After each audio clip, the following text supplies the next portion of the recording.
तो नमस्ते सभी दोस्तों को, मेरा नाम आदर्श है। तो आज की वीडियो में हम पढ़ने वाले हैं गुड्स एंड सर्विस टैक्स की यूनिट 2, वो भी पीवाईक्यू के साथ। तो जो ये यूनिट होने वाली है वो बीकॉम प्रोग्राम स्पेशली ड्यू के बच्चों के लिए बनाई गई है।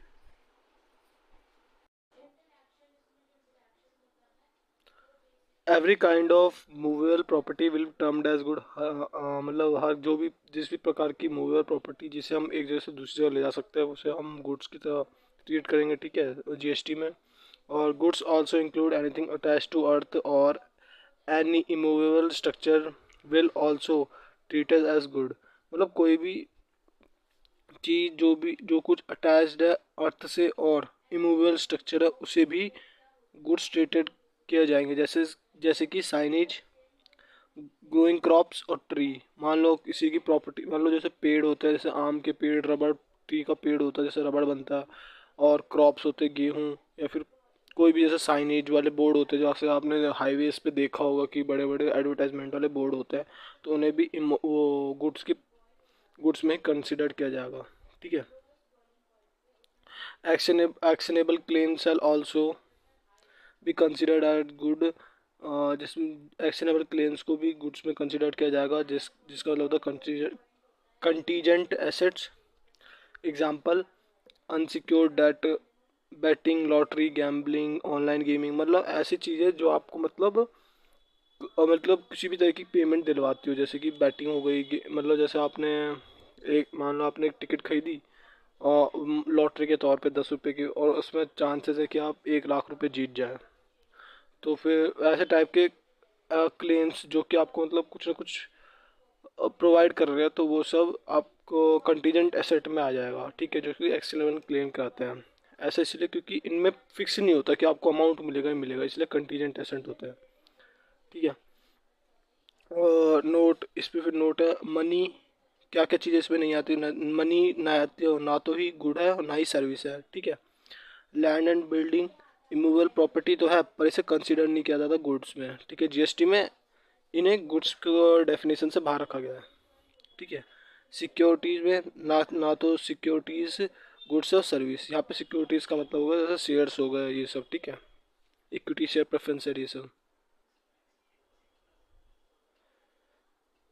अब हम पढ़ेंगे meaning of service. Anything other than goods will be treated as service, ठीक है। मतलब जो भी गुड्स नहीं है वो सब सर्विस ही मानी जाएगी।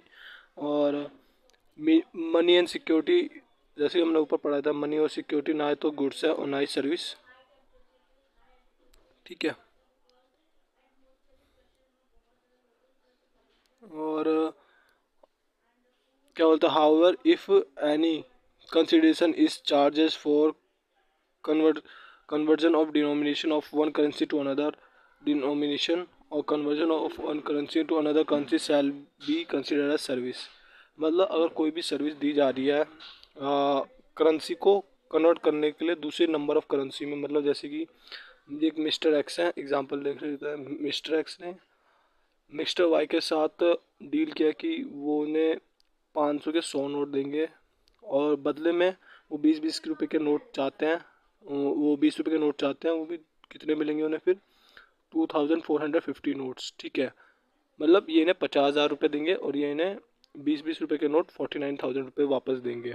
और इसमें से जो 1,000 कम जो हो रहा है वो असल में उनकी वाई की कंसिडरेशन है, जो उसने चार्ज करी है कन्वर्ट करने के लिए 500 रुपये को नोट को 20 रुपये के नोट में, ठीक है।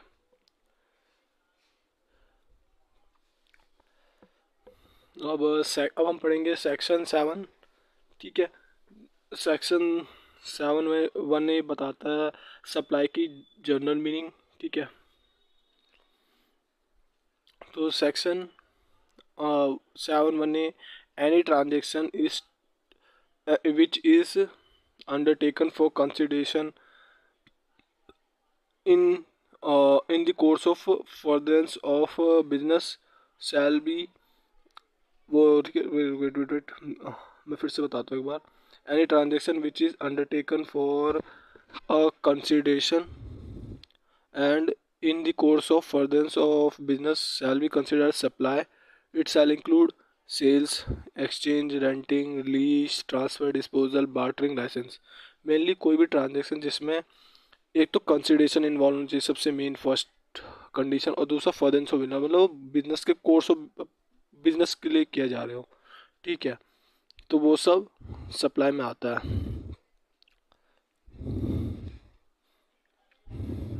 जैसे कि यहाँ पे मैंने लिखा हुआ है सप्लाई में मेनली चेक करना है सेक्शन 7(1)(a) में सप्लाई की मीनिंग अगर जानना आपको सप्लाई है या नहीं है, तो ये देखिए कि क्या उसमें कंसिडरेशन है, और क्या उस ट्रांजेक्शन में course of furtherance of business में किया जा रहा है, मतलब बिजनेस के लिए किया जा रहा है, ठीक है। फिर section 1(a) any transaction undertaken between members and their association club shall be considered as supply, मतलब कोई भी ट्रांजेक्शन जो कि मतलब मेंबर और एसोसिएशन ऑफ क्लब के लिए साथ हो रहा है, मतलब आपस में हो रहा है, तो वो सप्लाई कंसिडर किया जाएगा। जैसे कि एग्जांपल देखते हैं, for the purpose of GST association and member are consider two different person, मतलब जीएसटी के लॉ में एसोसिएशन को और मेंबर्स को दो अलग अलग पर्सन के ट्रीट किया जाएगा। जैसे कि एग्जांपल के जैसे गोकुल धाम सोसाइटी है और यहाँ पे टेठा लाल है, ठीक है।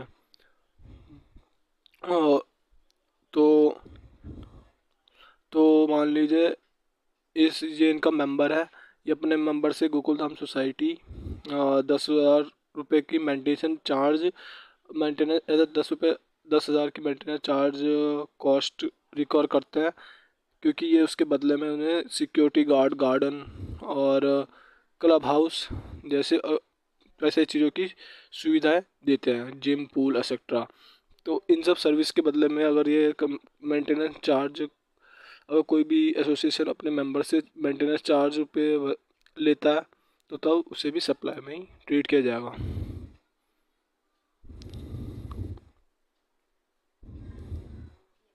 ठीक है।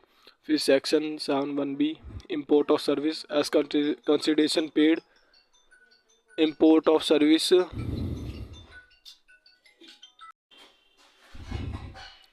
तो अब पढ़ने वाला है section 7(1)(b) import of service as consideration paid, मतलब इस केस में क्या होगा कि अगर कोई भी सर्विस, मतलब अगर कोई सी भी सर्विस का इम्पोर्ट किया जा रहा है और उसमें कंसिडरेशन पेड की जा रही है, तो फिर वो सप्लाई के अंडर आती है, ठीक है। कंसिडर्ड एज सप्लाई वेदर और not in course of furtherance of business, मतलब चाहे वो सर्विस बिजनेस के कोर्स में ली जा रही हो ना ली जा रही हो, पर अगर कोई भी सर्विस का इंपोर्ट किया जा रहा है और कंसिडरेशन पे की जा रही है, तो तब वहाँ पे वो सप्लाई होगी, ठीक है। तो वो जीएसटी के अंडर सप्लाई में माना जाएगा। Note import of service reverse charge mechanism applicable as importer of service is liable to play IGST to government. असल में होता क्या है कि मान लीजिए आपने अमेरिका से कोई भी सर्विस ली है और इंडिया में, तो यहाँ पे होता क्या है कि जो अमेरिकन सर्विस प्रोवाइडर है वो तो गवर्नमेंट को जीएसटी नहीं देगा, क्योंकि वो तो टेम्प्रेरी टाइम के लिए आया है, और जीएसटी में कहाँ रजिस्टर करेगा। तो फिर इस केस में जो सर्विस इंडियन पर्सन ने लिया तो वो लायबल है जो गवर्नमेंट को IGST पे करने के लिए। रिवर्स चार्ज मैकेनिज्म लगता है यहाँ पे, ठीक है, जो कि हम आगे आने वाली यूनिट्स में पढ़ेंगे अभी।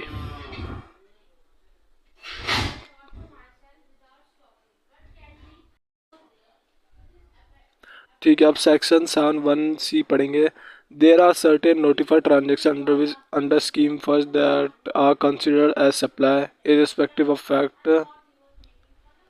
irrespective of fact that such transaction are with or without consideration। ठीक है, मतलब जो स्कीम फर्स्ट में नोटिफाइड ट्रांजेक्शन है तो वो सब सप्लाई मानी जाएगी, चाहे उसमें कंसिडरेशन दी हो ना हो दी हो। Stock transfer from one branch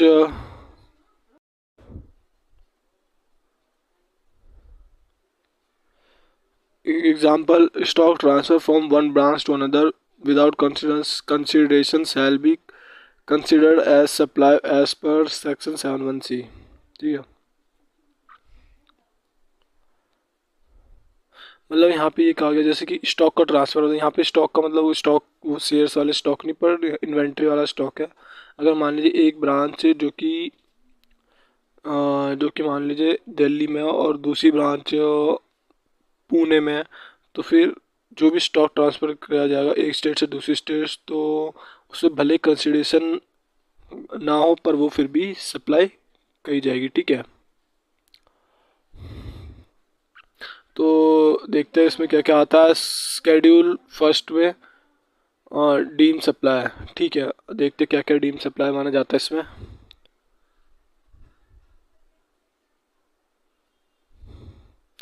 transaction considered as supply even when they are taken place without consideration। First transaction आता है permanent transfer of business asset without consideration on which ITC has availed. मतलब ऐसे चीज़ों को आपने मतलब business asset को आगे ट्रांसफ़र कर दिया बिना कंसिडरेशन के, जिस पे आपने आईटीसी अवेल कर रखा था, मतलब आईटीसी इनपुट टैक्स क्रेडिट ले रखा था। जैसे इसका एग्जांपल है, जैसे मान लीजिए इन्फोसिस ने वन एक एक 1 जुलाई को 2022 को 100 लैपटॉप परचेज़ किए थे, जिसकी वैल्यू थी इतनी 50 लाख, और 9 लाख का उस पर जीएसटी था, पर उन्होंने आईटीसी ले रखा था इस पर। ठीक है, ध्यान रखिए दोस्तों, आईटीसी भी हम आगे पढ़ेंगे। और 24 दिसंबर 2023 को 100 लैपटॉप जो उन्होंने खरीदे थे वो उन्होंने डोनेट कर दिए। ठीक है, ऑर्फन हाउस को। तो अब इससे हुआ क्या कि जो ऑर्फन हाउस वालों ने तो उन्हें मतलब कंसिडरेशन दी नहीं होगी, और उल्टा इन्फोसिस ने भी 100 लैपटॉप आईटीसी अवेल कर लिया। तो ऐसे में होगा क्या कि जो 100 लैपटॉप उन्होंने लिए थे, उस जो उन्होंने दिए थे उस पर वो टैक्स पे करेंगे, फिर मतलब सप्लाई हो गई। ठीक है, तो सेकंड चीज़ में कि गुड्स और supply of goods and service between related person और डिस्टिंक्ट पर्सन, जहाँ पे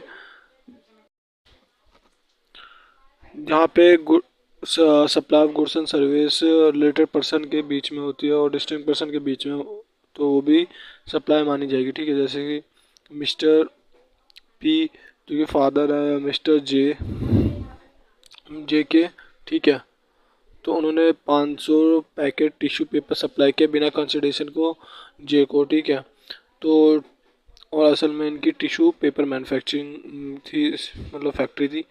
तो असल में होगा क्या कि ये डीम सप्लाई माना जाएगा एज शेड्यूल 1 में ये रिकॉर्ड दे रखी है। ठीक है, तो गवर्नमेंट को जीएसटी पे करेंगे मिस्टर पी जो इसके पापा हैं।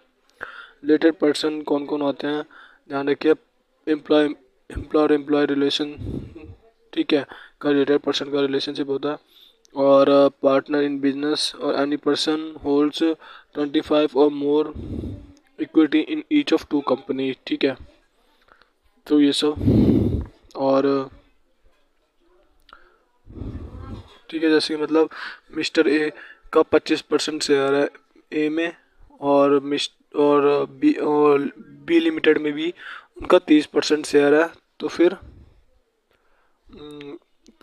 फिर वो ए और बी जो कंपनी वो रिलेटेड पार्टी हो जाएगी। ठीक है, होल्डिंग एंड सब्सिडी कंपनी को भी रिलेटेड पार्टी में आती है, और 2 और more person together control third person, जैसे ए लिमिटेड और बी लिमिटेड। सी लिमिटेड में 27 मतलब ए लिमिटेड 27% शेयर और बी लिमिटेड का 26। तो ऐसे में ये दोनों मिलके 53% होल्ड करती है, जो कि सब्सटेंशियल परसेंटेज होता है किसी भी कंट्री को कंट्रोल करने के लिए। तो फिर ये दोनों फिर ये रिलेटेड पार्टी हो गई, और ये भी। और मेंबर ऑफ स्पाउस फैमिली, जैसे मिस्टर ए का स्पाउस, चिल्ड्रन डिपेंडेंट हो चाहे इंडिपेंडेंट, ये इनके रिलेटेड पर्सन है। और parents, grand parents, brother sister dependent है, तो ये रिलेटेड पर्सन की डेफिनेशन में आते हैं अगर वो मिस्टर ए में डिपेंडेंट है तो। फिर आता है डिस्टिंक्ट पर्सन। डिस्टिंक्ट पर्सन ऐसा पर्सन होता है जो कि डिफरेंट रजिस्ट्रेशन होता है जिसके बाद डिफरेंट स्टेट में, और within the same state for each registration they shall be considered as distinct person. मतलब ऐसा पर्सन जिसके पास सेम स्टेट में 2 अलग अलग चीज़ों के लिए रजिस्ट्रेशन हो, डिफरेंट रजिस्ट्रेशन हो, या तो फिर एक ही चीज़ के लिए 2 अलग अलग स्टेट्स में रजिस्ट्रेशन, अलग अलग स्टेट में डिफरेंट रजिस्ट्रेशन हो, तो डिस्टिंक्ट पर्सन माना जाएगा। एग्जांपल मैं अभी बताता हूँ। जीएसटी रजिस्ट्रेशन स्टेट बेस्ड हो सकता है, तो pan based plus pan based होता है। Pan is mandatory for GST registration, GST registration is state wise होता है। जैसे कि मिस्टर अब एग्जांपल लेते हैं, मिस्टर जे का फर्नीचर का बिजनेस है, ठीक है। तो उन्होंने एक तो नोएडा में एक अलग रजिस्ट्रेशन ले रखा यूपी में, और लुधियाना पंजाब में उन्होंने अलग से रजिस्ट्रेशन ले रखा, ठीक है। सेम पेंसी अलग अलग रजिस्ट्रेशन आप ले सकते हो, ठीक है, अलग अलग स्टेट में एक ही बिजनेस के लिए। तो यहाँ पे जो उनके नोएडा की जो ब्रांच है और लुधियाना पंजाब की जो ब्रांच है, वो सेपरेट टू सेपरेट रजिस्ट्रेशन उन्होंने जो ले रखा है, तो फिर वो अलग अलग डिस्टिंक्ट पर्सन माने जाएंगे, ठीक है।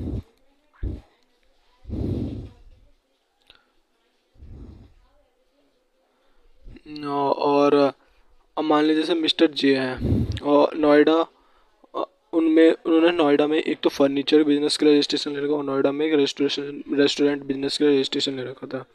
तो यहाँ तो ये है, ऑप्शन वन तो उनके पास ये है, तो सिंगल रजिस्ट्रेशन ले ले दोनों के लिए, फर्नीचर रेस्टोरेंट के लिए, तो फिर सेपरेट रजिस्ट्रेशन ले ले फर्नीचर के बिजनेस के लिए और रेस्टोरेंट के बिजनेस के लिए, ठीक है। तो अगर वो ऐसा करते हैं तो उनका फर्नीचर रेस्टोरेंट का बिजनेस दोनों अलग अलग डिस्टिंक्ट पर्सन माने जाएंगे, ठीक है, इस लॉ के हिसाब से, जीएसटी के लॉ के हिसाब से, ठीक है। और जैसे कि मैंने आपको पहले बताया था कि अगर नोएडा की ब्रांच नोएडा फर्नीचर शोरूम से लुधियाना के फर्नीचर शोरूम में कोई भी फर्नीचर भेजा गया बिना कंसिडरेशन के, तो वो सप्लाई मानी जाएगी।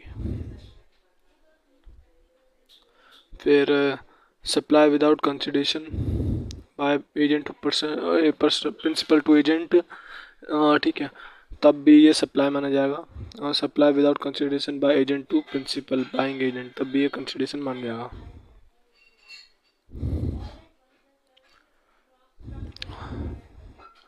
जैसे कि मिस्टर एक्स एक प्रिंसिपल है, उसने 500 pair of shoes without consideration mister x agent को भेज दिया, जिसने फिर 500 पेयर ऑफ शूज़ 1000 रुपये पर पेयर भेज दिए कस्टमर को।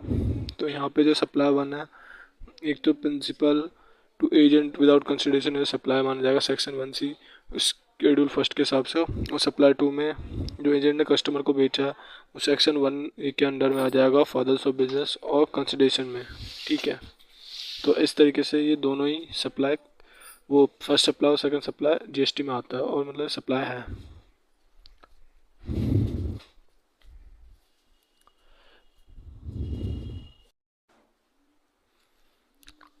और फिर बात करते हैं पांचवी चीज़ की, जो कि है import of service without consideration shall be deemed as supply. मतलब कोई भी सर्विस का इम्पोर्ट, जैसे मैंने बताया था, बिना कंसिडरेशन के, वो मतलब ये तो बिना कंसिडरेशन, वो पहले वाला तो कंसिडरेशन के साथ अगर ली जा रही है तो सप्लाई माना जाएगा if following two condition are satisfied, ठीक है। मतलब अगर इम्पोर्ट ऑफ सर्विस भी है पर कंसिडरेशन नहीं ली जा रही है तो भी सप्लाई होगा, लेकिन तभी जब दो कंडीशन सेटिस्फाइड होगी, ठीक है। जो ऊपर था उसमें कंसिडरेशन थी, पर यहाँ पे नहीं है। तो दो कंडीशन कौन सी है सप्लाई बनने के लिए, एक तो import of service in course of furtherance of business, या तो फर्दरेंस ऑफ बिजनेस के लिए, मतलब बिजनेस के लिए सर्विस ली जा रही हो, या तो import is from related person, मतलब जो सर्विस देने वाला बंदा वो रिलेटेड पर्सन में आता हो, ठीक है। जैसे कि इम्पोर्ट, जैसे यहाँ पे मैं आसानी से समझा सकता हूँ आपको, जैसे इम्पोर्ट ऑफ सर्विस है, ठीक है, कंसिडरेशन पे करी गई है, हाँ, तो फिर सप्लाई है सेक्शन 7(1)B के हिसाब से। लेकिन अगर नहीं करी गई कंसिडरेशन पे, तब ये चेक कीजिए क्या फर्दरेंस ऑफ बिजनेस है, import of from related person है, तो फिर यस, तो फिर सप्लाई है सेक्शन 7(1)C के अंडर। पर अगर नहीं है तो फिर कंसिडर सप्लाई हुआ ही नहीं, फिर तब उस पर जीएसटी में लगेगा, सप्लाई नहीं है तो। फिर अब बात करते हैं बंडल सप्लाई की। मोर देन वन गुड्स और सर्विस और both are supplied together, single price is charge for such bundle. मतलब यहाँ पे एक से ज़्यादा गुड्स या सर्विस दोनों ही सप्लाई किया जाता है एक साथ ही, तो उसे बंडल सप्लाई किया जाता है। यहाँ पे सिंगल प्राइस चार्ज किया जाता है बंडल का, ठीक है। जैसे कि मोबाइल फ़ोन पैकेज में 25,000 का फ़ोन होता है, फ़ोन का कवर भी होता है जो प्लास्टिक का, आपने देखा होगा, 1 साल की वारंटी हो गया, चार्जर हो गया, पुराने टाइम पे आता था, और ये सब हैंडसेट आ गया, ये सब, तो तब तो इसे बंडल सप्लाई कहा जाएगा, ठीक है, क्योंकि यहाँ पे एक से ज़्यादा गुड प्रोवाइड किया जा रहा है।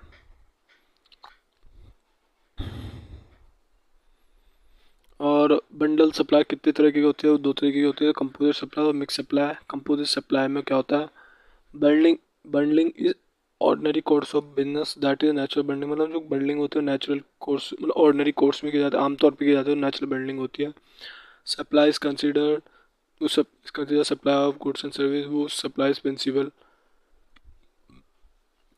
यहाँ पे मेनली जो सप्लाई होता है उससे माना जाता है, यहाँ मतलब वो वाली सप्लाई मानी जाती है यहाँ पे जो भी गुड्स है, गुड्स और सर्विस प्रिंसिपल सप्लाई है। मतलब जैसे कि हमने मान लो मोबाइल फ़ोन दे रहे हैं, मतलब मोबाइल फ़ोन बेचे, तो यहाँ पे मोबाइल फ़ोन चार्जर के साथ है, वारंटी के साथ, तो यहाँ पे प्रिंसिपल सप्लाई तो मोबाइल है जिस पर 18% की जीएसटी लगती है, बाकी चार्जर और वारंटी पे 12% और 18% की जीएसटी लगती है।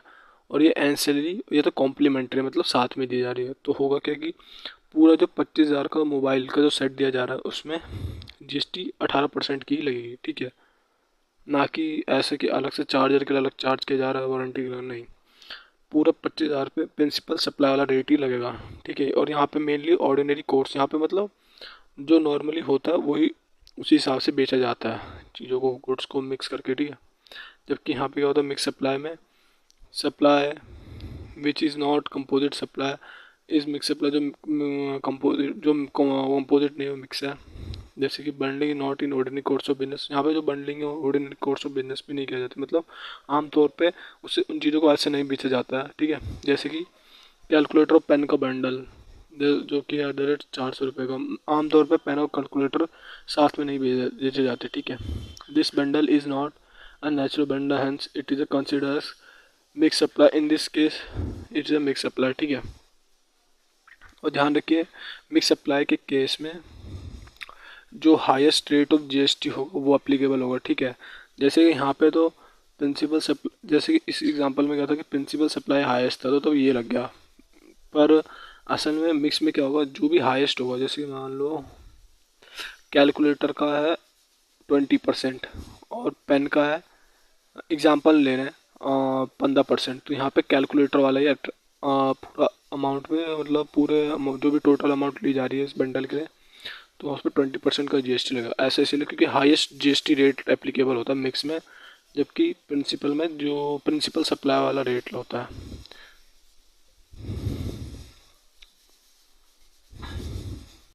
तो दोस्तों अब हम पढ़ने वाले हैं वैल्यू ऑफ सप्लाई सेक्शन 15, ठीक है। मेनली इसमें हम ये जानेंगे जो भी हम ट्रांजेक्शन कर रहे हैं उसकी वैल्यू क्या होगी, मतलब सब जो हम सप्लाई कर रहे हैं तो उसकी मतलब वैल्यू क्या होगी, ताकि उस वैल्यू पे हम जीएसटी लगा सके, ठीक है।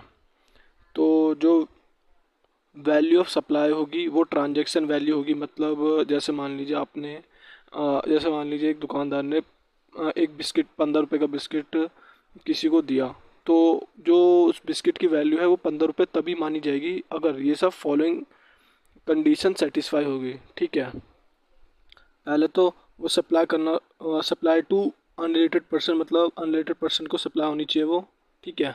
और दूसरा price is solely sole consideration, वो प्राइस है वो सोल कंसिडरेशन होना चाहिए, ठीक है। तो मतलब एक तो अगर वो दुकानदार किसी को भी अगर वो बिस्किट देता है और वो उसका अनरेटेड पर्सन है तो फिर, और जो प्राइस है वो सोल कंसिडरेशन है, मतलब उसने सिर्फ उस बिस्किट के लिए 15 रुपये मांगे हैं, तो फिर वो जो ट्रांजेक्शन वैल्यू है 15 रुपये की, जो ट्रांजेक्शन वैल्यू है बिस्किट के बदले, तो फिर वही वैल्यू ऑफ सप्लाई होगा, उसी पे जीएसटी लगेगा, ठीक है। ध्यान रखिए दोस्तों, ये कॉन्सेप्ट हम इसलिए पढ़ते हैं ताकि हम ये जान सके कि जो मतलब जो सप्लाई कर रहे हैं उसकी वैल्यू क्या हो सके, वो मतलब क्या होती है, और ताकि हम उस पर जीएसटी लगा सकें, ठीक है। तो इन तो फिर अब ये देखते हैं कि क्या क्या चीज़ें इसमें इंक्लूड होती है। Inclusion under section 15(2), first tax duty cess surcharge और other goods other than GST, that is municipal taxes, excise, etc. if charged separately by supplier, मतलब कोई भी टैक्स ड्यूटी से सरचार्ज जीएसटी के अलावा कोई भी बाकी टैक्स ड्यूटी सरचार्ज, और जैसे कि म्यूनसिपल टैक्सेस होते हैं एक्साइज, तो ये भी इंक्लूड होते हैं सब वैल्यू ऑफ सप्लाई पे, ठीक है। अगर ये सप्लायर ने अलग से चार्ज किया है तो टीसीएस इंक्लूड नहीं होता क्योंकि ये एक सेपरेट टैक्स नहीं है, बस एक मैकेनिज़्म है जिससे मतलब टैक्स कलेक्ट करते हैं, मतलब असल में जीएसटी का ही पार्ट होता है। असल में जो टीसीएस होता है, टैक्स कलेक्टेड एट सोर्स, ये असल में जीएसटी में भी होता है, और ये असल में जीएसटी का ही एक पार्ट होता है, मतलब कि मतलब फुल्ली जीएसटी रिकवर करने के बजाय पहले बस छोटे से अमाउंट लिया जाता है सप्लायर से, ठीक है। असल में टॉपिक सिलेबस में दे नहीं रखा है, तो बस यहाँ पे बस बता रखा है कि आपको टीसीएस इंक्लूड नहीं करना है, अगर वो दे रखा हो क्वेश्चन में, ठीक है। Supplier obligation met by recipient, ठीक है। अगर कोई भी ऑब्लिगेशन रेसिपिएंट के द्वारा मेट की जाती है सप्लायर के लिए, मान लो किसी रेसिपिएंट ने कोई अलग से काम किया है या फिर अलग से कुछ मतलब प्राइस के बदले कुछ उसे और चीज़ें प्रोवाइड करी, तो वो भी वैल्यू सप्लाई माना जाएगा। जैसे कि वो पहले वाले एग्जांपल में अगर मान लो जो 15 रुपये के बिस्किट के बदले वो 10 रुपये का 10 रुपये का नोट देता और 5 रुपये की कोई दूसरी सर्विस उस दुकानदार को देगा, तो वो सर्विस भी इंक्लूड होगी वैल्यू ऑफ सप्लाई में। फिर incidental expense that is packaging expense, commission, loading, मतलब ये सब भी ऐड होगा। Amount charge for anything done by supplier before delivery, that is any customisation, modification और इंस्पेक्शन, मतलब कोई भी इंस्पेक्शन, कस्टमाइजेशन, ये भी होगा, ये भी ऐड किया जाएगा। Interest fee penalty for delay payment, अगर मान लो इंटरेस्ट और फी पेनल्टी भी ली जा रही है डिले पेमेंट के लिए, तो भी इंक्लूड होगा। Only if actual recovered is wave of recovered, मतलब अगर वो एक्चुअली रिकवर्ड किया गया तभी। If waived not part of supply, अगर मान लीजिए जो इंटरेस्ट है वो माफ़ कर दिया गया तब वो सप्लाई का पार्ट नहीं बनेगा, ठीक है। और considered composite supply tax rate applicable as on the main supply. Interest usually consider inclusive of ASP का मतलब होता है as soon as possible unless given in the question, hence value of supply equals to interest plus rate into 100, मतलब ये बता रखा है question में, अगर मतलब जो इंटरेस्ट दे रखा होगा तो ऐसा मानेंगे कि जो वैल्यू ऑफ सप्लाई दे रखा है उसके अंदर ही इंटरेस्ट इंक्लूडेड है, ठीक है, जब तक क्वेश्चन में कुछ और नहीं बताया गया है। अगर इंटरेस्ट दे रखा हो तो आपको वैल्यू ऑफ सप्लाई इस फॉर्मूले से निकालना है, ठीक है।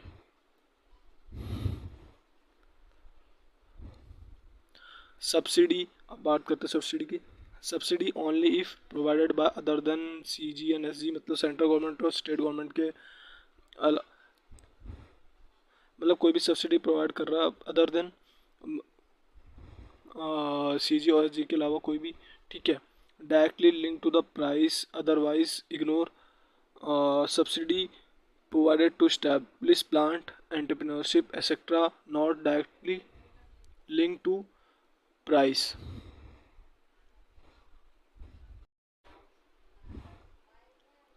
ठीक है, तो मतलब सब्सिडी आपको तभी माननी है अगर वो कोई और इंस्टीट्यूट या फिर कोई भी और पर्सन प्रोवाइड कर रहा है CG और SG के अलावा, ठीक है। और डायरेक्टली लिंक्ड होना चाहिए प्राइस से, अदरवाइज इग्नोर, मतलब वैसे इग्नोर मार देना, ठीक है। और जो अगर सब्सिडी जैसे कि इस्टेब्लिश करने का प्लांट एंटरप्रेन्योरशिप, ये डायरेक्टली लिंक नहीं है प्राइस से, ठीक है।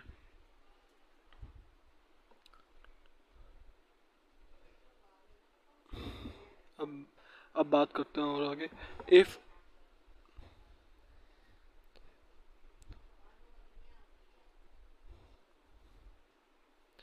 if specifically given in the question that value is considered after subsidy or price is charged after considering subsidy, ठीक है।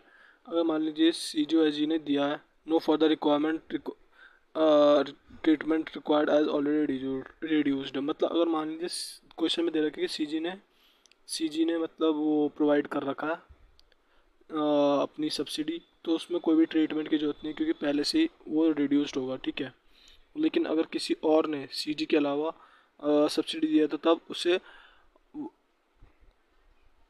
उसे वापस से ऐड बैक कर देना है एज वो पहले से ही रिड्यूस होगी, ठीक है।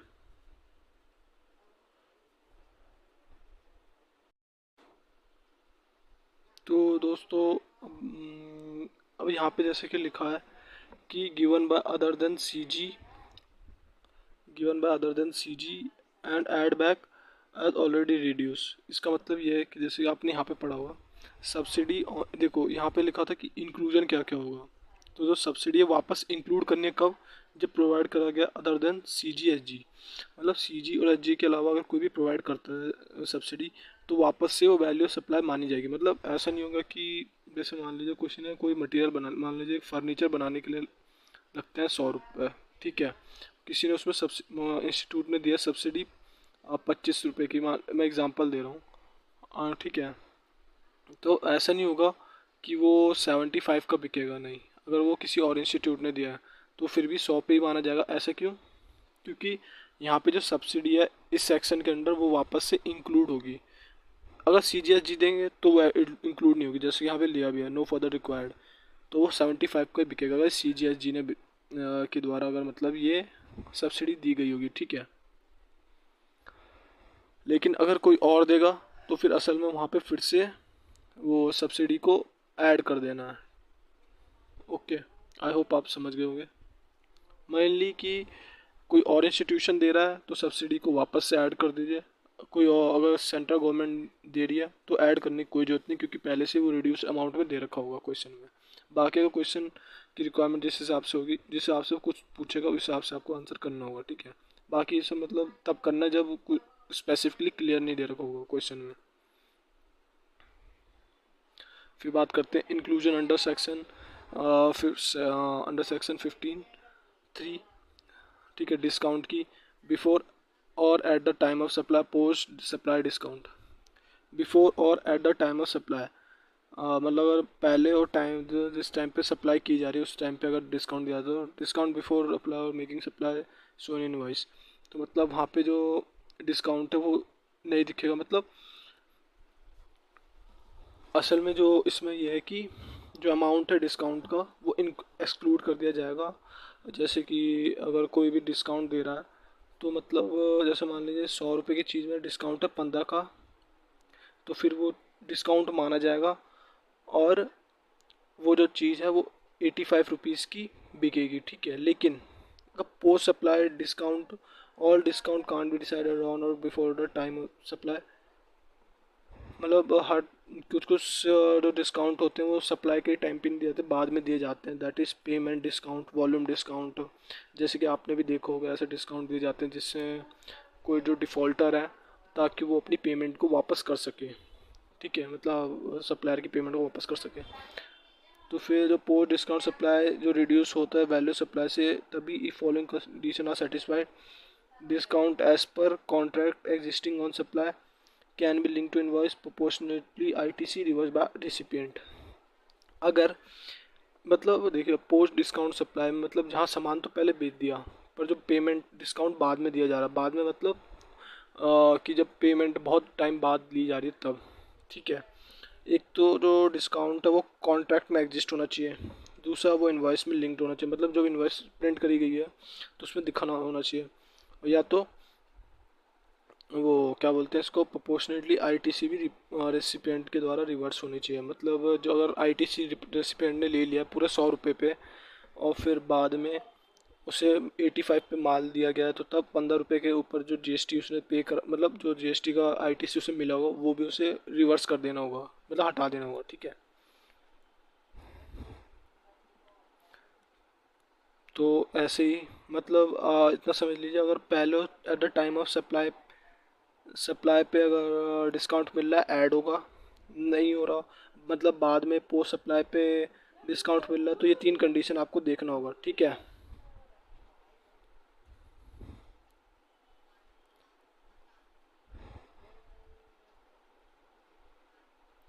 तो दोस्तों अब हम बात करेंगे सेक्शन 12 यानी टाइम ऑफ सप्लाई की। इस यूनिट में अब एक और टॉपिक है जो दे रखा है वो है टाइम ऑफ सप्लाई, जिसमें मेनली हम जो भी गुड टाइम ऑफ मेनली इसमें हम जो भी पढ़ेंगे वो पढ़ेंगे कि जैसे कि जब भी कोई सप्लाई हो रही है तो उसका टाइम क्या है, ठीक है। पिछले वाला पढ़ा कि जो वैल्यू क्या है। असल में टाइम को जानने का मेन कॉन्सेप्ट इसमें ये रहता है कि ताकि कि जो भी सप्लायर है किस टाइम पे वो सप्लाई कर रहा है ताकि उसे उसको उसकी GST को सरकार को जो पेमेंट करनी होती है उसकी डेट पता चल सके, ठीक है। इसलिए टाइम जानना बहुत ज़रूरी है कि कब क्योंकि देखो एक थ्रेशोल्ड लिमिट होती है कि जैसे अगर आपने नवंबर में सप्लाई की तो आपको दिसंबर के एक सर्टेन पीरियड ऑफ टाइम तक GST की पेमेंट सरकार को कर देनी होती है, ठीक है। तो बस वही टाइम जानने के लिए कि कब वो सप्लाई हो रही है और कब उसको जीएसटी की पेमेंट करनी है, वो इसी के लिए हम टाइम ऑफ सप्लाई पढ़ते हैं। तो अब पढ़ते हैं time of supply of goods. अगर गुड्स का सप्लाई हो रहा है तो उसका टाइम क्या होगा। अगर फॉरवर्ड चार्ज मैकेनिज्म में सप्लाई हो रही है तो डेट ऑफ इशू या तो date of due date of issue of invoice as per section 31 और विच एवर अर्लियर, इन दोनों में से जोन सा भी जल्दी होगा उसी वो जोन सी भी टाइम पे, मतलब जो भी अगर डेट इशू इनवॉइस की इशू के टाइम, मतलब इशू जो इनवॉइस इशू हो रही है तब, या तो फिर जो ड्यू डेट है इनवॉइस इशू की वो ड्यू डेट, ध्यान रखना यहाँ पे ड्यू डेट है, यहाँ पे इशू हो चुकी है इनवॉइस, ठीक है। जो जो भी टाइम जल्दी होगा उसी पे टाइम ऑफ सप्लाई मान लिया जाएगा, ठीक है। और फिर दूसरा रिवर्स चार्ज मैकेनिज्म में जब date of receipt of good, date of payment, या तो फिर 31st day from the date of invoice, तो इनमें से जो भी जल्दी होगा उस पर ही टाइम ऑफ सप्लाई मान लिया जाएगा, ठीक है। यहाँ पे मतलब इसका मतलब होता है जब गुड प्राप्त कर लिया, या तो जिस दिन पेमेंट कर लिया, या तो फिर 31 day from the date of invoice, जिस दिन इन्वाइस कर दिया तो उसके जो 31st डे तक है उस तब तक। अब पड़ता है date of payment. Date of payment का मतलब है date of recording of payment in recipient book और date of debiting in recipient bank account all whichever is earlier. तो मतलब अगर मान लीजिए क्वेश्चन में या तो डेट ऑफ पेमेंट दे रखी तब तो ठीक है, नहीं दे रखा होगा तो ये इन दोनों में से कुछ एक दे रखा हो तो इसी को आपको डेट ऑफ पेमेंट मान लेना है। और जो भी इसमें से अगर मान लीजिए ये दोनों ही दे रखा है तो इसमें से जो पहले हो रहा वो, ठीक है, डेट ऑफ पेमेंट मानना है।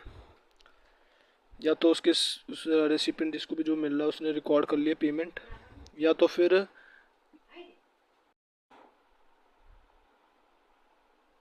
अब पढ़ते हैं due date for raising invoice in case of goods section 31, मतलब ड्यू डेज क्या होगी, ड्यू डेट क्या होगी इनवॉइस रेज करने की।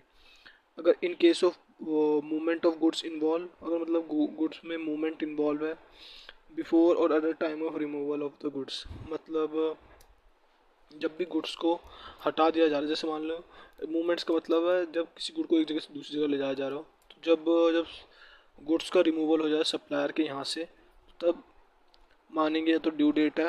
अगर मतलब अगर उस गुड्स में मूवमेंट इन्वॉल्व है, अगर मान लीजिए कोई भी मूवमेंट इन्वॉल्व नहीं है तो बिफोर और at the time of delivery of goods, या तो जब भी डिलीवरी हो रही हो गुड्स की तब, ठीक है।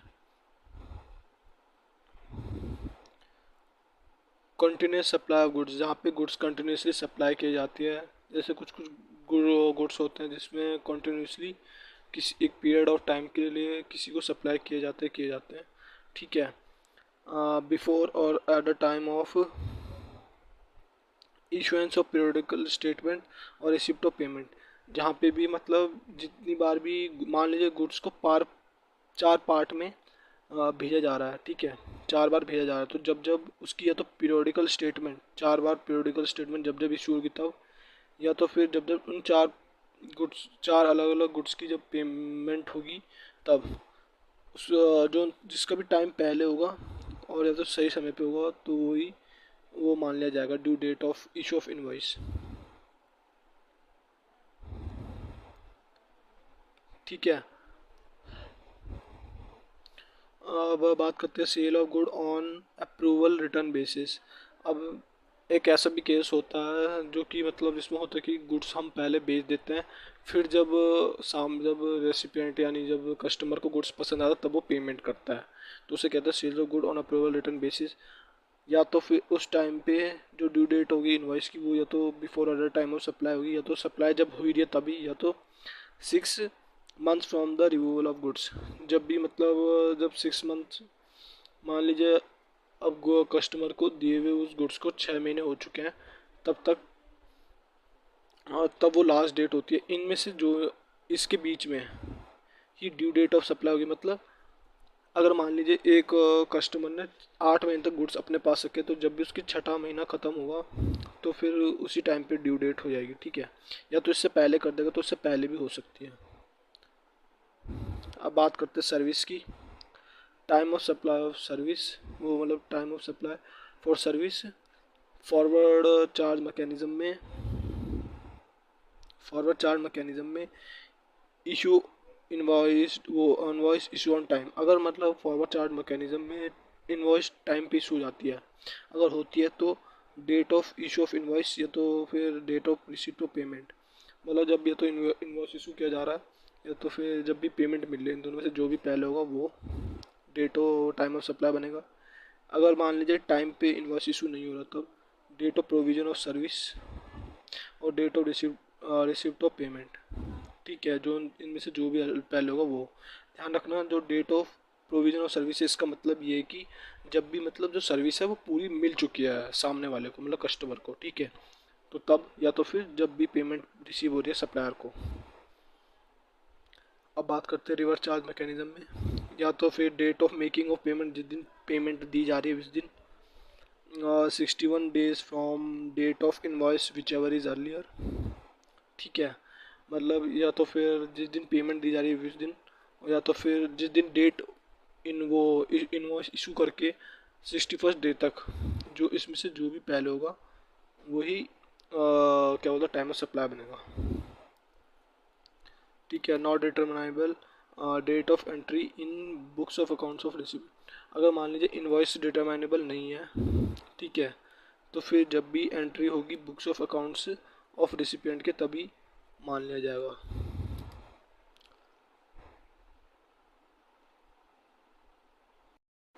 ठीक है, तो अब आगे बढ़ने से अब आगे पढ़ते हैं। आशा है कि आपको ये समझ आ गया। ठीक है, ध्यान रखना यहाँ पे फिर से बता दूँ मैं एक बार कि अगर मान लीजिए आपको यहाँ पे डिटरमाइनेबल नहीं है ये, तो फिर आपको इसे निकालना होगा टाइम ऑफ सप्लाई को date of entry in books of account of recipient. ठीक है,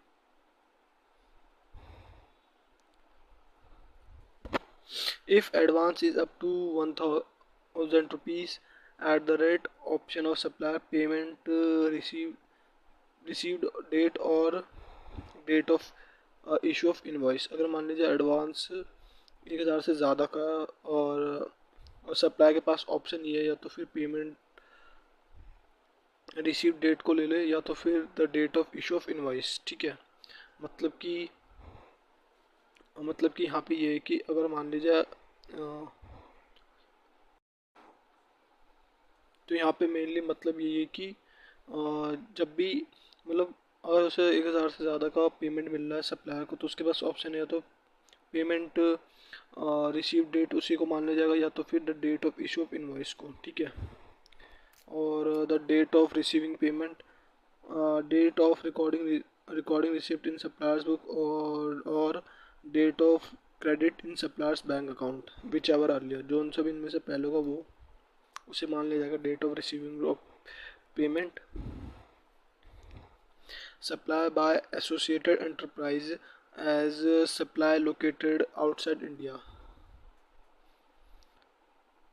अगर date of entering the books of recipient या तो फिर डेट ऑफ मेकिंग पेमेंट, जो भी इसमें से चलेगा वही मान लिया जाएगा supply of associated enterprise located outside India. ठीक है, अगर कोई भी एंटरप्राइज बाहर से मतलब बाहर से मतलब कोई सप्लाई कर रही है, तो फिर जो भी इंडिया में रेसिपिएंट है मतलब जो जिसको भी सप्लाई मिली है तो उसके बुक में वो एंट्री या तो फिर जिस दिन को पेमेंट हो, इनमें से जो भी पहले होगा उसी को मान लिया जाएगा। ठीक है, टाइम ऑफ सप्लाई। तो दोस्तों अब हम पढ़ने वाले हैं प्लेस ऑफ सप्लाई। तो इसमें मेनली हम ये जानेंगे कि कौन सी जो भी सप्लाई हो रही है वो किस लोकेशन में हो रही है, ताकि हम ये जान सके उस पर इंटरेस्टेड ट्रांजेक्शन है वो इंटरेस्टेड ट्रांजेक्शन। ठीक है, तो सप्लाई इंटरेस्टेड ट्रांजेक्शन तब होगी जब लोकेशन ऑफ सप्लाई और प्लेस ऑफ सप्लाई दोनों एक ही होगी, मतलब जहाँ पे सप्लायर लोकेटेड है और सप्लाई प्लेस ऑफ सप्लाई भी वहीं पे होगी। ठीक है, या तो फिर इंटरेस्टेड तब होगी तब लोकेशन ऑफ सप्लाई और प्लेस ऑफ सप्लाई दोनों ही अलग अलग होगी। ठीक है, और ये बात तो हमें पता है कि जो जीएसटी है वो डेस्टिनेशन बेस्ड टैक्स होता है, मतलब जहाँ पे भी उसे कंज्यूम किया जाएगा वहाँ पे उसकी प्लेस ऑफ सप्लाई होती है। ठीक है, अब बात करते हैं प्रोविजन आईजीएसटी एक्ट लगता है इस पे इंटर वाले के लिए, और मेनली इसमें हम सेक्शन 10 पढ़ेंगे और 12 पढ़ेंगे, बाकी 11 13 हमारे सिलेबस में नहीं है। ठीक है, तो section 10 place of supply in case where goods are supplied in within India. ठीक है, supply involve movements of goods to the registered person और place of supply shall be as per section 1A। Place of supply is equal to location where movement terminate, जहाँ पे movement terminate हुई वहीं पे location.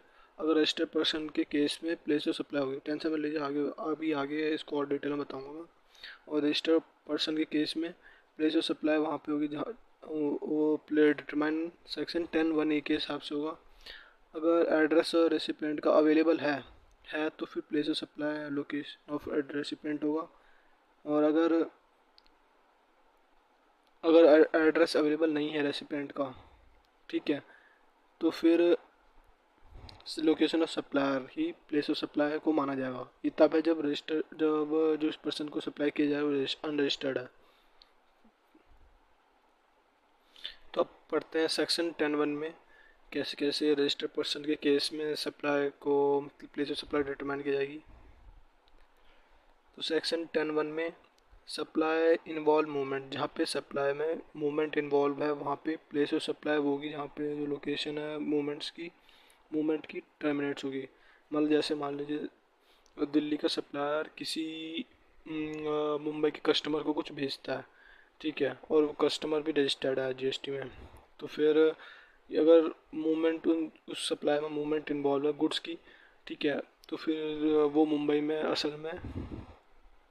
में उसकी जो movement है वो टर्मिनेट हो रही है। तो ऐसे में जो प्लेस ऑफ सप्लाई की होगी मुंबई होगी, ठीक है।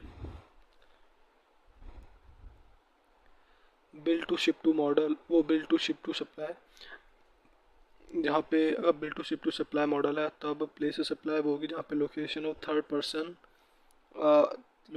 Third person whose direction goods are deliver.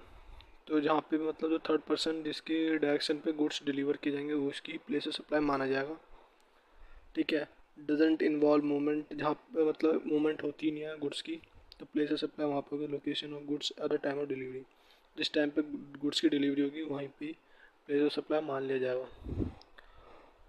और other supplies to unregistered person, अगर address of recipient is unavailable, yes, तो प्लेस ऑफ सप्लाई क्या होगा, लोकेशन ऑफ रेसिपेंट। अगर नहीं है तो फिर लोकेशन ऑफ सप्लाई, ठीक है। जहाँ पे मतलब सप्लाई अनरजिस्टर्ड पर्सन को होगी, मतलब जैसे मान लीजिए ज़्यादातर मान लीजिए किसी कस्टमर अनरजिस्टर्ड है जीएसटी में, तो अगर उसका एड्रेस अवेलेबल है तो location place of supply location of recipient यानी कस्टमर की होगी। अगर एड्रेस अवेलेबल नहीं है कि किस कस्टमर को हमने बेचा है उसका एड्रेस ही नहीं पता, तो फिर उस केस में प्लेस ऑफ सप्लायर की लोकेशन होगी। सप्लायर इन्वॉल्व इंस्टॉलेशन और असेंबली, अगर मान लीजिए सप्लाईज में इंस्टॉलेशन असेंबली भी इंक्लूड होते हैं, तो फिर location where goods are install assemble. जैसे एसी, मान लीजिए इस केस में मान लीजिए एसी होता है, तो आपने एसी खरीदा, फिर उसके बाद आपको एसी को इंस्टॉलेशन करने की जो सर्विस होती है, मतलब जो इंस्टॉलेशन जो साथ में होती है गुड्स की, तो उस केस में जहाँ पे भी गुड्स को इंस्टॉल किया जाता है, ठीक है, जहाँ पे मतलब जैसे एसी है इसको इंस्टॉल किया जाएगा तो वहीं पे प्लेस ऑफ सप्लाई माना जाएगा, ठीक है, जिस स्टेट में होगा। गुड्स सप्लाई ऑन बोर्ड और conveyance, place of supply where goods are taken on board, जहाँ पे भी गुड्स को बोर्ड पे ले जाया जाएगा होगा तो उसी ऑन बोर्ड एक कन्वेंस, जिसका एग्जांपल है, इसको आसान भाषा में समझे तो जैसे कि एक ट्रेन होती है, ठीक है, कन्वेंस का मतलब यहाँ पे ट्रेन जैसी ट्रांसपोर्टेशन से, जैसे कोई ट्रेन है,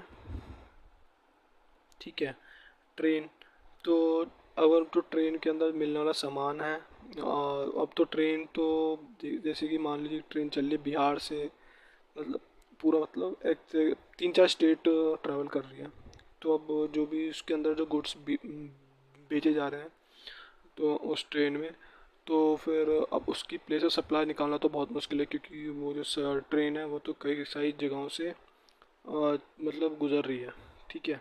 तो मेनली तो फिर इस केस में जो भी गुड्स ट्रेन में बेचे जा रहे हैं तो उनकी प्लेस ऑफ सप्लाई इस बेसिस पे निकाली जाती है कि किस लोकेशन पे जो गुड्स हैं वो ट्रेन पे या फिर किसी भी कन्वेंस पे चढ़ाए जा रहे हैं, मतलब ले जाए जा रहे हैं। अगर वो मुंबई में ले जाया जा रहा है तो फिर ध्यान रखना ले जाना ना कि खरीदना, ठीक है।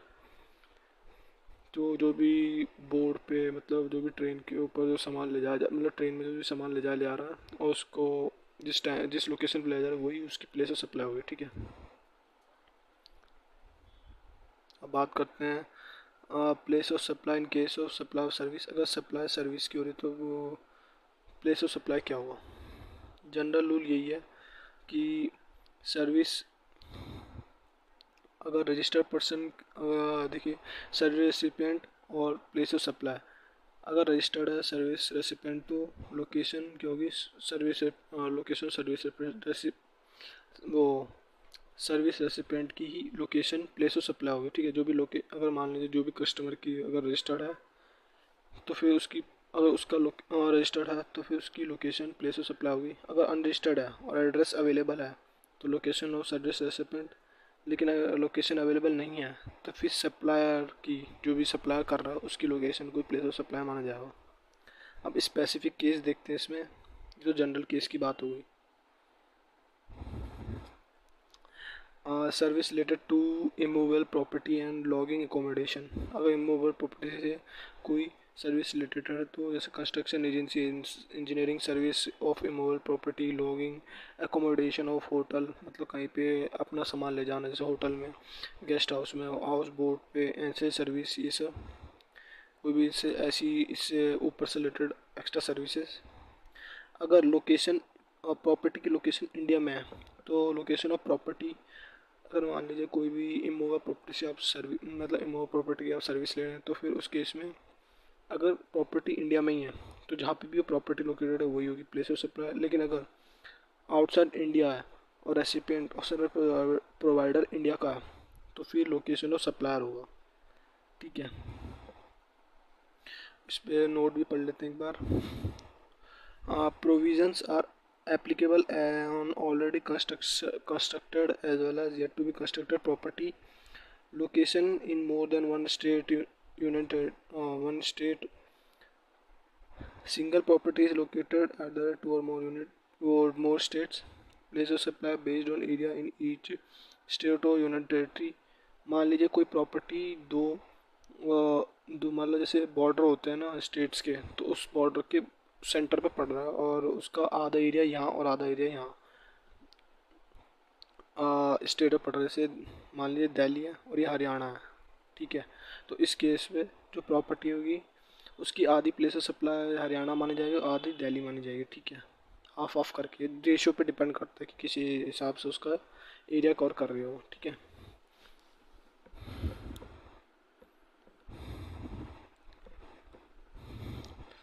Different property is located at two or more states.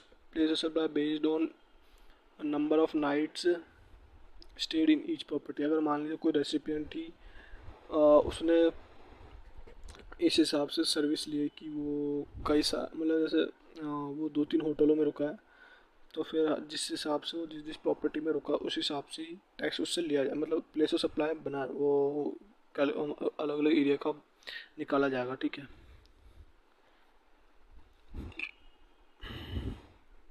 Boat vessel based on time spend in each state union territory, ठीक है। और section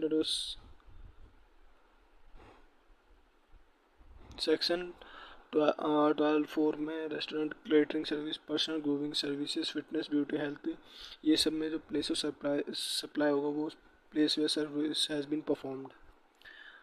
section 12 training appraisal service में अगर सर्विस रेसिपिएंट रजिस्टर्ड है, लोकेशन सर्विस रेसिपिएंट अनरजिस्टर्ड है तो place where service has been performed, ठीक है। और फिर बात करते हैं admission to event park other places. अगर मान लीजिए जहाँ पे भी location of place where event is held, जहाँ पे मगर मान लीजिए कोई आपको सर्विस दे रहा है इवेंट कराने की, ठीक है। तो फिर जहाँ पे भी वो इवेंट हो रहा है तो वहाँ पे उसकी प्लेस ऑफ सप्लाई माना जाएगा उस सर्विस का। Organising of event and sponsorship services, ठीक है। अगर देखिए अब यहाँ पे कंफ्यूजन हो सकती है, तो अगर एडमिशन हो रहा है इवेंट में, पार्क में, अदर प्लेसेस में, जैसे जोरासिक पार्क हो गया, इसमें अगर मान लीजिए किसी भी कस्टमर को जाना है तो उसकी जो प्लेस ऑफ सप्लाई होगी वो वहाँ होगी जहाँ पे भी वो प्रॉपर्टी एग्जिस्ट करती होगी, या फिर जो भी पार्क या इवेंट जहाँ पे भी हो रहा होगा वहाँ पे। लेकिन अगर मान लीजिए किसी को कोई दूसरा इंस्टीट्यूशन, मान लीजिए IIM को कोई प्राइवेट इंस्टीट्यूशन किसी तरीके की सर्विस प्रोवाइड कर रहा है इवेंट ऑर्गेनाइजेशन की, तो जहाँ तो उस केस में ये वाला सेक्शन अप्लाई होगा। लेकिन अगर नॉर्मली अगर मान लीजिए कोई इंसान को किसी इवेंट में जाना है, ठीक है, और जहाँ पे भी वो एडमिशन मतलब एंट्री ले रहा है, तो फिर उस केस में जो प्लेस ऑफ सप्लाई होगी वहाँ पे जहाँ पे इवेंट हो रहा होगा, ठीक है।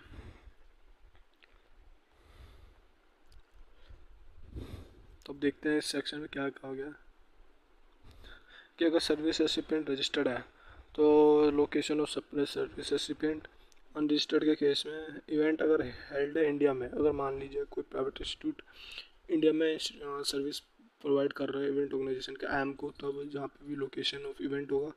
अगर लेकिन इवेंट आउटसाइड इंडिया है तो लोकेशन ऑफ सर्विस रेसिपिएंट, अगर मान लीजिए वो लोकेशन मतलब बाहर ही इंडिया के बाहर वो प्रोवाइड कर रहा हो इवेंट की सर्विस, तब रेसिपिएंट की लोकेशन को ही मान लिया जाएगा। फिर और transportation of goods include mail and courier service registered है तो location of service recipient unregistered है, location where goods are handed over to transporter, कि जहाँ पे गुड्स को ट्रांसपोर्टर को प्रोवाइड किया जाएगा वही प्लेस ऑफ सप्लाई होगा अनरजिस्टर्ड पर्सन के केस में, ठीक है। और ध्यान रखना है ये सारे जितने भी अनरजिस्टर्ड रजिस्टर्ड की बात हो रही है सारे रिसिपिएंट की बात हो रही है, ठीक है। सप्लायर ऑफ कोर्स ही बात है, रजिस्टर्ड हो गई। फिर बात करते हैं ट्रांसपोर्टेशन ऑफ पैसेंजर की। Ticket issued service recipient place of supply registered location of supplier unregistered में where location where passenger embark on journey, ठीक है। अगर ट्रांसपोर्टेशन की केस में अगर सर्विस रेसिपिएंट रजिस्टर्ड है तो लोकेशन ऑफ सर्विस रेसिपिएंट, लेकिन अगर अनरजिस्टर्ड है तो जहाँ से भी वो जर्नी पे चढ़े हैं वहीं से उनकी प्लेस ऑफ सप्लाई माना जाएगा। Issue of passage for journey where boarding point is not note, जहाँ पे मतलब बोर्डिंग पॉइंट मतलब कि एंट्री पॉइंट ही पता नहीं कि चढ़ा कहाँ से कोई मतलब कोई भी पैसेंजर, तो उस केस में जो सर्विस रेसिपिएंट अगर रजिस्टर्ड है तो location of service recipient. Unregistered के केस में अनरजिस्टर्ड के केस में सर्विस और वो सर्विस रेसिपिएंट अगर एड्रेस अवेलेबल है तो लोकेशन ऑफ सर्विस रेसिपिएंट, ठीक है। लेकिन अगर सर्विस रेसिपिएंट का एड्रेस अवेलेबल नहीं है तो फिर सर्विस प्रोवाइडर की location. Return journey is treated as separate journey, event ticket for both side is issued at same time. ध्यान रखिए जैसे होता है कि मान लीजिए कि किसी भी एक बिजनेसमैन ने मान लीजिए वो दिल्ली में रहता है, उसने मुंबई जाने के लिए मुंबई में बिजनेस मीटिंग अटेंड करने के लिए वो राउंड ट्रिप वाली वो क्या बोलते हैं टिकट इशू कराई, मतलब वो खरीदी ताकि एरोप्लेन से राउंड टिकट एरोप्लेन से जा सके। तो अब इस केस में उसने टिकट तो एक ही लिया है, पहले वो दिल्ली से मुंबई जाएगा फिर वो मुंबई से दिल्ली आएगा वापस, तो इस केस में जो जर्नी है वो दोनों अलग अलग मानी जाएगी। इस केस में प्लेस ऑफ सप्लाई अलग निकलेगी, इस केस में अलग निकलेगी, ठीक है।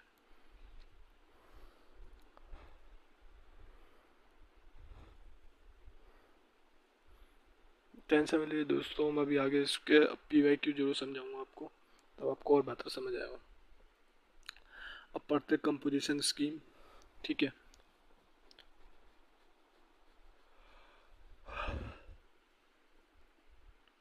अब सेक्शन 10 में पढ़ते हैं हम composition scheme, optional scheme for small tax payer, ठीक है।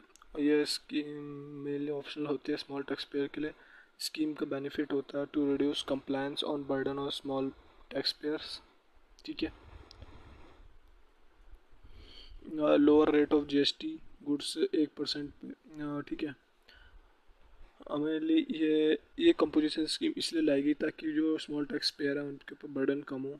इसमें लो रेट होता है GST, जैसे गुड्स में 1% अगर कोई ले रहा है इसे, तो कोई अगर सप्लायर तो रेस्टोरेंट में फिर 5% का GST लगता है, और अदर सर्विस में 6। क्वार्टरली फाइल करना होता है statement CMP 08 taxes payment quarterly करने होते हैं। एनुअली सिंगल जीएसटी रिटर्न आती है इसमें, GSTR 4। ठीक है। एक होते हैं नॉर्मल स्कीम। नॉर्मल स्कीम में क्या अलग होता है, इसमें नॉर्मल रेट से जीएसटी लगता है जिस हिसाब से मतलब HSN कोड कहता है, मतलब जो भी सर्विस का डिफाइन कर रखी है। ठीक है। जीएसटी काउंसिल ने अलग अलग वो जीएसटी रेट, तो उस हिसाब से जीएसटी लगता है। मंथली पेमेंट होती है यहाँ पे टैक्सेस की, मंथली रिटर्न्स भी मंथली और क्वार्टरली जाती है जिस हिसाब से लॉ कहता है। ठीक है। Small tax pay proceeds preceding year aggregate turnover up to 150 lakhs or 1.5 CR reduced to 75 lakh for special category states। अगर मान लीजिए ये स्मॉल टैक्स पे इस स्कीम को तभी ऑप्ट कर सकते हैं अगर उनका पिछले साल 1.5 करोड़ तक का टर्नओवर रहा है, उससे ज़्यादा नहीं होना चाहिए, और स्पेशल कैटेगरी स्टेट में तो 75 लाख तक ही होना चाहिए। अब जानते हो स्पेशल कैटेगरी स्टेट कौन कौन से ये है। नागालैंड, उत्तराखंड, सिक्किम, त्रिपुरा, अरुणाचल प्रदेश, मेघालय, मिजोरम, मणिपुर। ठीक है, तो यही सब है।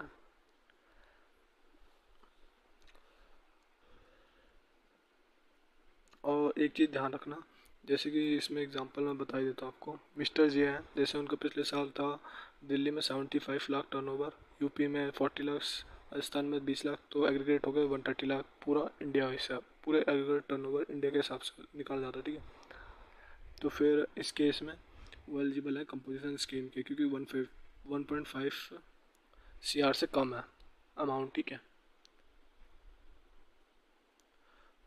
1.5 लाख से कम है। बात करें दूसरे केस में, अगर दिल्ली में हो रहा है 70 लाख, यूपी में हो रहा है 40 लाख, पर नागालैंड जो कि है स्पेशल कैटेगरी स्टेट, ठीक है, और वहाँ पे 10 लाख हो रहा है, तो इस केस में अगर ध्यान से देखा जाए तो एग्रीगेट टर्नओवर तो 120 लाख ही हो रहा है। पर क्योंकि इस केस में अगर कोई भी सप्लायर स्पेशल कैटेगरी स्टेट से सप्लाई कर रहा है तो फिर थ्रेशोल्ड 75 की लागू होगी, ना कि 150। तो फिर क्योंकि ये 120 लाख, ये 75 लाख से एक्सीड कर रहा है, तो फिर इसे कंपोजिशन स्कीम नहीं मिल सकती।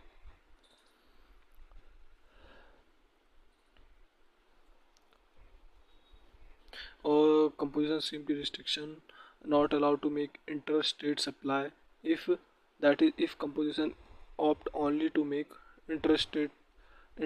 ठीक है, यहाँ पे सिर्फ इंटर स्टेट सप्लाई कर सकते हैं।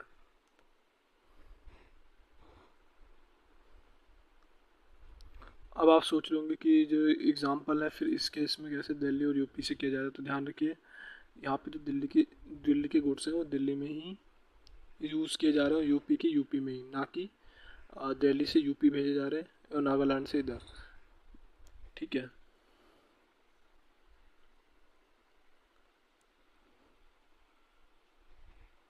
और कंपोजिशन स्कीम के रेट ये है, गुड्स मैन्युफैक्चरर है तो फिर 1% टोटल सेल टर्नओवर का इन दिस स्टेट, ट्रेडर का 1% of total taxable turnover in this state, और रेस्टोरेंट का भी 5% ऑफ टोटल वो total turnover in the state. ठीक है। Section 10(2)(a) composition scheme granted to the service provider other than restaurant services.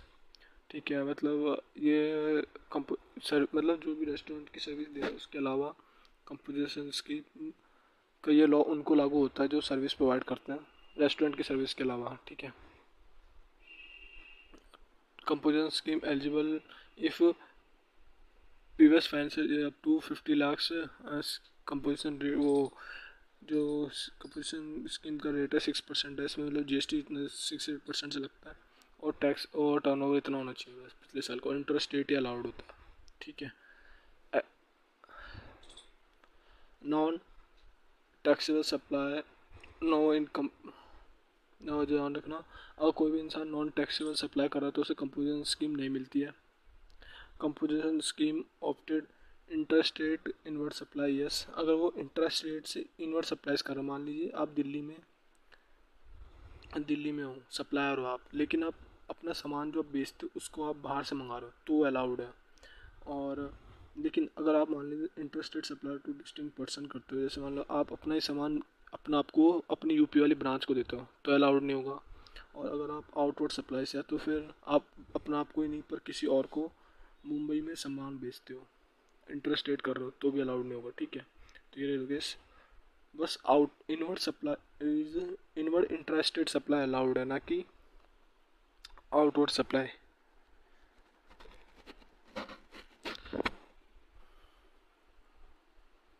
तो यही सब था। बाकी अब आते हैं PYQs को देख लेते हैं दोस्तों एक बार, ताकि जो कॉन्सेप्ट हमने पढ़े वो और अच्छे से क्लियर हो जाए। तो दोस्तों अब बात करते हैं PYQs की, ठीक है। तो पहला क्वेश्चन है बताना place of supply in following independent cases. तो उज्ज्वल इवेंट एक इवेंट ऑर्गेनाइजेशन मैनेजमेंट कंपनी है, कोलकाता में ऑर्गेनाइज करते हैं दो अवार्ड फंक्शन अर्नर ज्वेलर्स को of Chennai registered in Chennai Tamil Nadu at New Delhi और एक सिंगापुर में। मतलब उज्ज्वल जो एक सर्विस प्रोवाइडर कंपनी है, इवेंट ऑर्गेनाइज कराती है, उसने अर्नब ज्वेलर्स को सर्विस दी इवेंट ऑर्गेनाइज कराने की, एक तो दिल्ली में, न्यू दिल्ली में, और एक सिंगापुर में। पर इसमें जो मेन चीज़ ध्यान रखने वाली है वो रजिस्टर्ड पर्सन और जो सर्विस रिसिपेंट है वो रजिस्टर्ड पर्सन है। तो ऐसे केस में जैसे कि हमने पढ़ा है कि जो पहले तो इन दोनों केस में से ध्यान रखना दोस्तों, यहाँ पे इवेंट को ऑर्गेनाइज कराने की सर्विस दी जा रही है, ना कि किसी को एडमिशन इवेंट में एडमिशन देने की। तो और जो क्वेश्चन में था जो कि सर्विस रेसिपेंट रजिस्टर्ड था, तो लोकेशन ऑफ सर्विस रेसिपेंट होगा या कि चेन्नई तमिलनाडु है, ठीक है। फिर बात करते हैं दूसरे क्वेश्चन की, दूसरे केस की। गोलू प्लानर जो कि बेंगलुरु कर्नाटका में है, वो हायर करता है राहुल, मतलब वो हायर्ड होते हैं राहुल के द्वारा, जो कि अनरजिस्टर्ड पर्सन है, कोची केरला में, to plan and organise his son wedding at Mumbai Maharashtra, ठीक है। Will your answer be different if his wedding is take place at Malaysia, ठीक है। तो इसमें भी दूसरे केस के भी दो पार्ट है, ये पार्ट अलग है और ये पार्ट अलग है, ठीक है। पहले ये सॉल्व करते ऊपर का। तो पहले इसमें तो मेनली ये बता रखा अनरजिस्टर्ड पर्सन है, ठीक है। तो ऐसे केस में सर्विस यहाँ भी दी जा रही है इवेंट ऑर्गेनाइज कराने की, और लेकिन अगर इवेंट इंडिया में ही हो रहा, मुंबई महाराष्ट्र में, और वो रजिस्टर्ड अनरजिस्टर्ड पर्सन है, तो फिर जो लोकेशन की इवेंट होगी वही प्लेस ऑफ सप्लाई होगा, तो मुंबई ही लोकेशन ऑफ सप्लाई। लेकिन दूसरे केस में ये था कि अगर मान लीजिए इवेंट वो बाहर दे रहा है, जो कि मलेशिया में दे रहा है, तो तब क्या होगा, लोकेशन ऑफ सर्विस रेसिपिएंट होगा, जो कि है कोरला, वो कोची केरला, ठीक है। तो मैं बता देता हूँ आपको।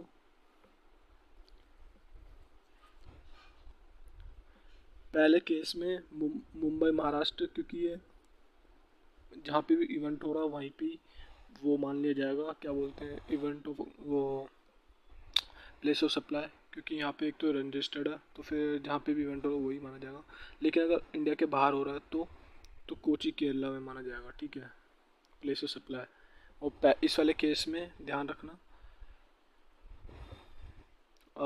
ये माना जाएगा चेन्नई तमिलनाडु, ठीक है। मैं वो आपको दिखा भी देता हूँ।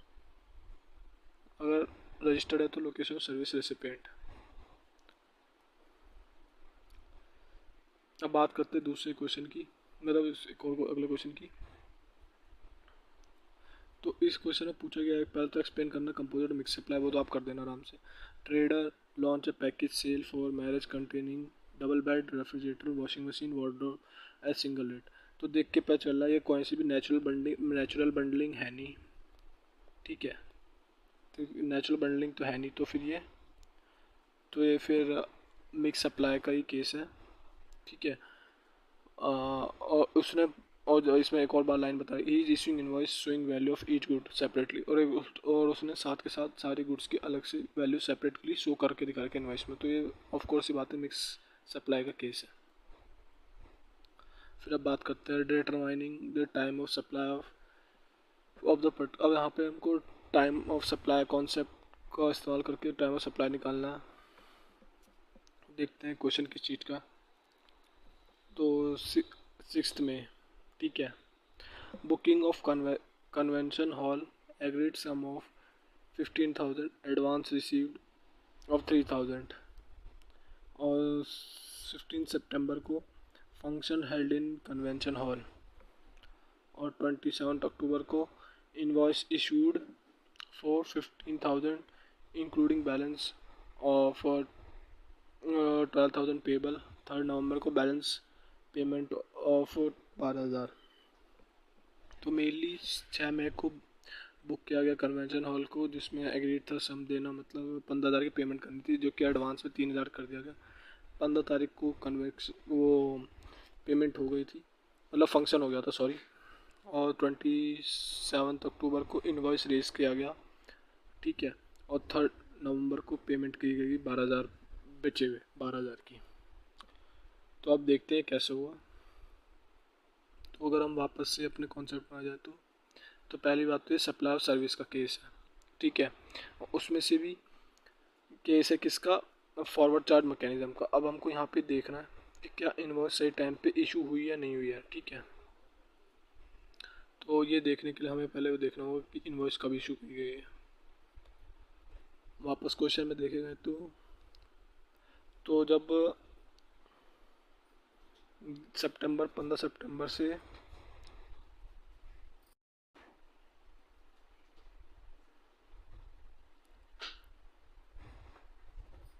तो देखा जाए 15 सितंबर को कन्वे फंक्शन था, तो सर्विस इस दिन प्रोवाइड किया, तो इसके 30 दिन के अंदर अंदर 30 दिन तक इसके अंदर अंदर इन्वॉइस इशू हो जानी चाहिए थी। तो देखा जाए तो 15 अक्टूबर तक हो जानी चाहिए थी, जो कि नहीं हुई, क्योंकि इन्वॉइस हुई 27 अक्टूबर तक। तो इस केस में टाइमली इशू नहीं हुआ इन्वॉइस, ठीक है।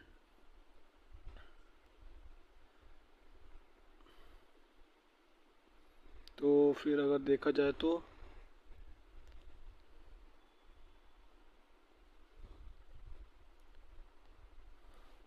यहाँ पे क्या होगा, इशू हुई नहीं है इन्वॉइस, ठीक है।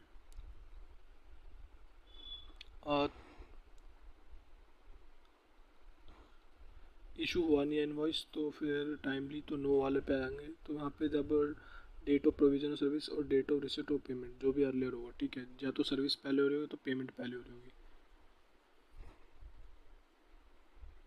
तो इस केस में मेनली देखा जाए तो जो मेन पेमेंट है, मतलब जो मेन फंक्शन है, मेन पेमेंट है 12,000 की, बाद में पे करी जा रही है। तो इस केस में जो 15 सितंबर है, क्योंकि जो पेमेंट है मेन पेमेंट वो तो 23 वो 3 नवंबर को मिल रही है, पर जो फंक्शन है वो पहले हो जाए, तो फिर जो टाइम ऑफ सप्लाई है वो है 15 सितंबर, ठीक है। अगला क्वेश्चन देखते हैं। Paro limited is a manufacturer of gift time and other related products. It it supply family package consisting of toys. GST rate जिसका 18% है। ब्यूटी क्रीम है, जीएसटी रेट 20% है।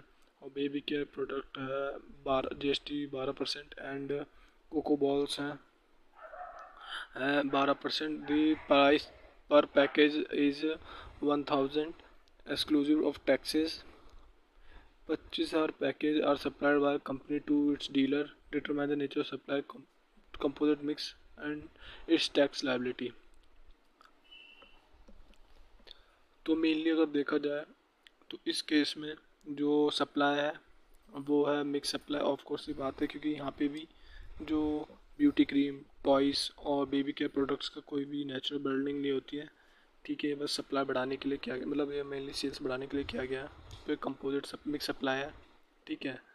और बात करें टैक्स लायबिलिटीज़ की, तो यहाँ पे मेनली जो टैक्स रेट जो टैक्स होगा, जो टैक्स रेट होगा वो हाईएस्ट टैक्स रेट एप्लीकेबल होगा इस पूरे बंडल पे, जो किया है ब्यूटी क्रीम का। क्योंकि असल में अब कंपोजिट सप्लाई में क्या होता है कि प्रिंसिपल रेट ही लगता है पूरे सप्लाई पे, ठीक है। लेकिन यहाँ पे क्या है कि मिक्स सप्लाई के केस में जो यहाँ पे प्रिंसिपल सप्लाई तो होती नहीं, पर लेकिन जो पूरे पैकेज पे वो रेट लगता है जो कि हाईएस्ट होता है, जिसका रेट वो उस प्रोडक्ट का जीएसटी रेट एप्लीकेबल होता है पूरे पैकेज पे, जिसका हायर जीएसटी रेट होता है। जैसे कि यहाँ पे इन इस केस में ब्यूटी क्रीम का हायर जीएसटी रेट है, तो इस केस में जो है जीएसटी रेट 28% एप्लीकेबल होगा, ठीक है। तो पर प्राइस पैकेज था 1,000 रुपये, इंटू कर देंगे किससे, इतने पैकेजेस से जो सप्लाई किया, ठीक है। और अगर टोटल टैक्स लाइबिलिटी की बात करें तो 28%, 28% इंटू बाई इतना कर देना आपको, तो आपकी टैक्स लाइबिलिटी निकल जाएगी ओवरऑल। अगर पर प्रोडक्ट का करना है तो सिंपल इसको 28% से मल्टीप्लाई कर दे, जो कि अगर 280 रुपीज़ पर पैकेट, ये टैक्स लाइबिलिटी निकल के आएगी। ठीक है,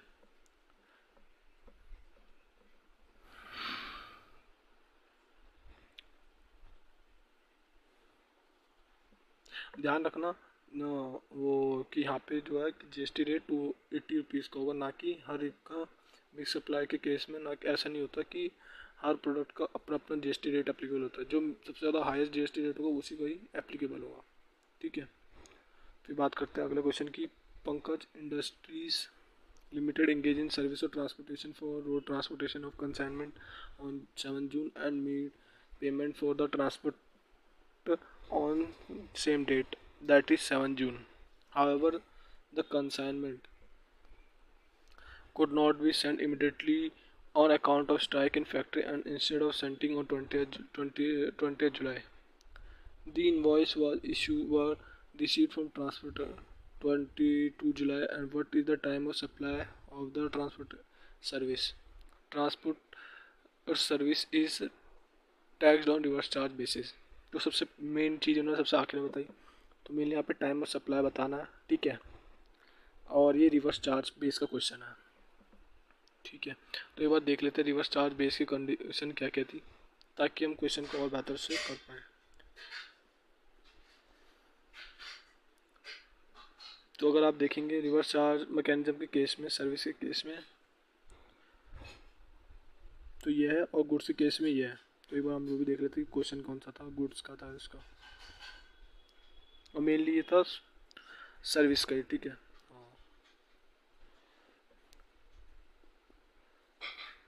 तो फिर सर्विस के केस में या तो फिर डेट ऑफ पेमेंट जिस दिन हो रही है, तो फिर date of issue of invoice from 61st day तक, मतलब जिस दिन इनवॉइस इशू होगा उसके 61st डे तक अगर पेमेंट हो, मतलब 61st डे तक पे, और जिस दिन इनवॉइस इशू उसके 61st डे तक अगर पेमेंट हो रही है तो फिर वो,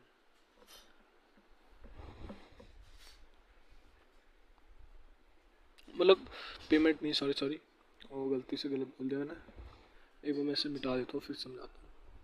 या तो फिर डेट ऑफ पेमेंट माना जाएगा, या फिर जिस दिन इनवॉइस इशू किया गया है उसके 61st डे तक अगर पेमेंट नहीं आई तो फिर जो 61st डे को ही मान लिया जाएगा। जो मतलब इसमें से जो भी अर्लियर होगा वो क्वेश्चन देखते हैं और ज़्यादा बेहतर समझ आएगा।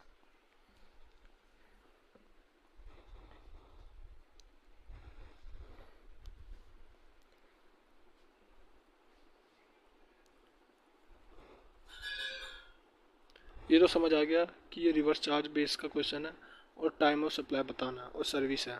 ठीक है, और ट्रांसपोर्टर रोड ट्रांसपोर्ट से मतलब नहीं है। Consignment on 7 June and made advance payment of transport on same day, 7 जून को एडवांस पेमेंट हो गई थी, तो मतलब पेमेंट पहले ही कर दी गई थी। इसमें ये नहीं बताया कितनी करी थी, तो मतलब मान लेंगे पूरी की पूरी पेमेंट हो गई है। However, the consignment could not send immediately on the strike of factory, instead of sent on 26 July.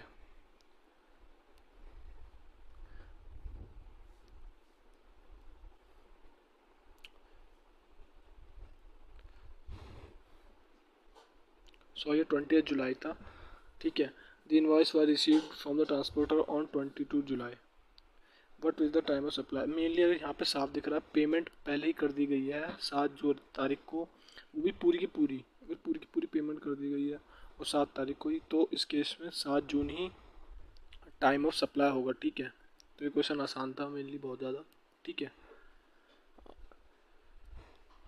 हमें फिर बात करते हैं अगले क्वेश्चन आखिरी पार्ट की, इसकी इस यूनिट के आखिरी क्वेश्चन की, जो कि PYQ से रिलेटेड है। Explain the provision regarding place of supply, wait एक बार मिटा देता हूँ वैसे। Explain the provision regarding place of supply of goods as per CGS date 2017। तो मेनली जो आपको मैंने ऊपर प्लेस ऑफ सप्लाई जो गुड्स के अलग अलग केस बताए थे उसी को आपको इसमें उसके अलग अलग प्रोविजन एक्सप्लेन कर देना। तो मैंने आपको शॉर्ट में बताया, आप उसको ही थोड़ा लेंथ में एग्जांपल के साथ लिख देना। इसमें वैसे तो 6 नंबर का, तो एग्जांपल भी मत ही डालना, बस सिंपल एक्सप्लेन कर देना। ठीक है, तो यही सब था इस वीडियो के लिए। आशा करता हूँ आपको बहुत अच्छे से समझ आया होगा, ठीक है। और आशा करता हूँ आपके बहुत अच्छे नंबर आए एग्ज़ाम में, ठीक है। तो all the best for your exams and अब मिलते हैं अगले यूनिट में, ठीक है। Thank you.